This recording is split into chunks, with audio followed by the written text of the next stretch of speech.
Hello दोस्तों, मैं मनोज कुमार। आप सभी लोगों का हमारे चैनल मनोज केमिस्ट्री वाला में बहुत बहुत स्वागत है, अभिनंदन है। आज हम लोग इस वीडियो में नया सवाल को सॉल्व करेंगे और ये देखेंगे कि यह सवाल, जो नया सवाल है, यह कैसे हल होता है। आइए देखा जाए। जैसे यहाँ पर सवाल दिया गया है, कह रहा है कि एक गेंद को 10 मीटर ऊंचाई से छोड़ा जाता है। कोई एक गेंद है, उसको पृथ्वी से या फर्श से 10 मीटर की ऊंचाई से ऊपर से छोड़ा जा रहा है। कह रहा है कि यदि फर्श पर टकराने के बाद गेंद की ऊर्जा में 60% की कमी हो जाती है तो गेंद फर्श से वापस लौटने पर कितनी ऊंचाई तक ऊपर जाएगी। हमें यहां पर यह बताना है। मान लीजिए कि कोई एक फर्श है, सपोज दैट। देखिए, हम लोग सवाल को बहुत ही आराम से, बहुत ही इत्मीनान से सॉल्व करेंगे, हल करेंगे। आइए देखा जाए। मान लेते हैं कि यह कोई एक फर्श है और इस फर्श से 10 मीटर की ऊंचाई पर कोई एक गेंद है, जिसका हम मान लेते हैं द्रव्यमान यम है। ये ए बिंदु है, ये बी बिंदु है, ये ए स्थान है, ये बी स्थान है। अच्छा, और फर्श से इस गेंद की ऊंचाई जो है वह 10 मीटर। कोई दिक्कत? अच्छा, ठीक। जैसे ही इस गेंद को यहां से छोड़ा जाता है, यह गेंद नीचे आना प्रारंभ कर देता है और नीचे आने के बाद यह फर्श से टकराता है। तो जैसे फर्श से टकराता है उस समय इस गेंद की ऊर्जा में 60% की कमी आ जाती है। तो जब यह गेंद फर्श से टकराएगा तो फर्श से टकराने के बाद यह गेंद पुनः पुनः ऊपर की तरफ जाएगा। हम मान लेते हैं कि यह गेंद जो है, ठीक ना, दोबारा जब ऊपर जाता है तो यचमन दूरी तय करता है, यचमन ऊंचाई तक जाता है। ठीक है ना। हमें यही यचमन की लंबाई प्राप्त करना है।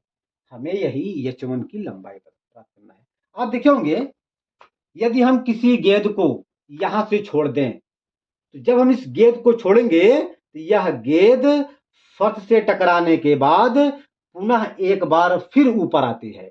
तो जितनी ऊंचाई तक ऊपर आएगी वही हमसे ऊंचाई यहां पर इस सवाल में पूछा जा रहा है। आइए देखते हैं। चलिए भैया, जब गेंद ए बिंदु पर था तो उस समय गेंद की सबसे अधिक स्थितिज ऊर्जा थी। ठीक। अच्छा, जब इस गेंद को बिंदु ए से छोड़ेंगे तो जैसे ही हम लोग इस गेंद को छोड़ेंगे इस गेंद की गति बढ़ना शुरू हो जाता है। जैसे जैसे इस गेंद की गति बढ़ेगी वैसे वैसे इस गेंद की स्थितिज ऊर्जा गतिज ऊर्जा में बदलेगा। जब गेंद फर्श के पास में आ जाता है, जैसे ही यह गेंद फर्श के पास में आ जाता है तो फर्श से टकराने के ठीक पहले उस गेंद की टोटल स्थितिज ऊर्जा गतिज ऊर्जा में बदल जाती है। ठीक। जब यह गेंद इस फर्श से टकराता है तो टकराने के दौरान इस गेंद की ऊर्जा में 60% की कमी हो जाती है। तो जो शेष ऊर्जा बचती है उसी ऊर्जा के साथ, उसी ऊर्जा के कारण यह गेंद फिर वापस ऊपर की तरफ यचमन दूरी तय करती है। तो हमें यही बताना है कि यचमन दूरी, यचमन का मान क्या होगा, यही हमसे इस सवाल में पूछा जा रहा है। ठीक है। आइए हम लोग सबसे पहले यह निकालेंगे कि जब गेंद बिंदु ए पर था तो उस समय उस गेंद की स्थितिज ऊर्जा क्या होगा। तो वही हमने यहां पर लिखा है। जब गेंद फर्श से 10 मीटर ऊंचाई पर, 10 मीटर ऊंचाई पर बिंदु ए पर है तब गेंद की स्थितिज ऊर्जा ये हो जाएगा mgh। यहां पर h का मान हमको पता है 10 मीटर, हमें m और g का मान नहीं पता है, तो हम लोग mg को ज्यों का त्यों रहने देंगे। तो h के स्थान पर हम लोग लिखेंगे 10, ये हो जाएगा 10 mg। यही 10 mg गतिज ऊर्जा के बराबर भी हो जाएगा। क्यों? क्योंकि बिंदु ए पर टोटल, जब गेंद बिंदु ए पर था उस समय इस गेंद का ये 10 mg जो है स्थितिज ऊर्जा है। जैसे ही यह गेंद फर्श के पास में आएगा, बिंदु बी के पास में आएगा, तुरंत टोटल स्थितिज ऊर्जा गतिज ऊर्जा में बदल जाएगा। कहने का मतलब बिंदु बी के पास जब गेंद आएगा तो यही स्थितिज ऊर्जा गतिज ऊर्जा के बराबर हो जाएगा।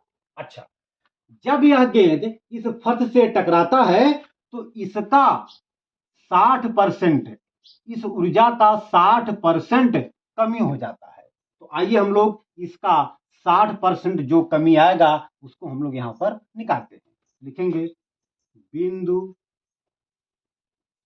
बी पर, बिंदु बी के पास पहुंचने पर गेंद की ऊर्जा में कमी हो जाएगा 10 mg का 60%। ये हो जाएगा 10 mg गुणे का माने गुणा 60/100 हो जाएगा। यह जीरो इस जीरो से कट जाएगा, यह जीरो इस जीरो से कट जाएगा, आपका आ जाएगा 6 mg। अच्छा, शेष ऊर्जा देखिए 6 mg की कमी आ गई। पहले टोटल ऊर्जा इस गेंद का 10 mg था, जिसमें से जब गेंद फर्श से टकराता है तो उस समय 6 mg की ऊर्जा वह जो है कमी आ गई, मतलब खर्च हो गया। लिखेंगे शेष ऊर्जा, ये हो जाएगा 10 mg माइनस 6 mg। कोई दिक्कत? चलिए, आपका आ जाएगा 4 mg।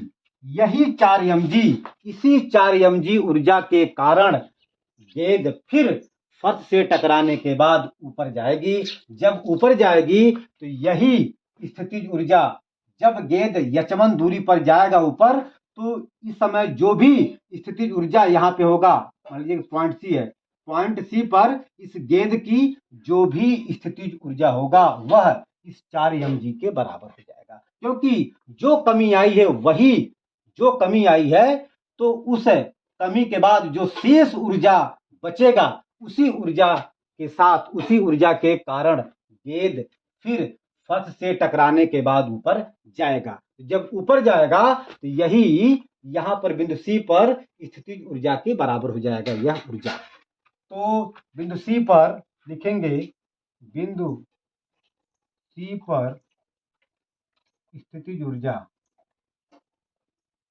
बिंदु सी पर गेंद की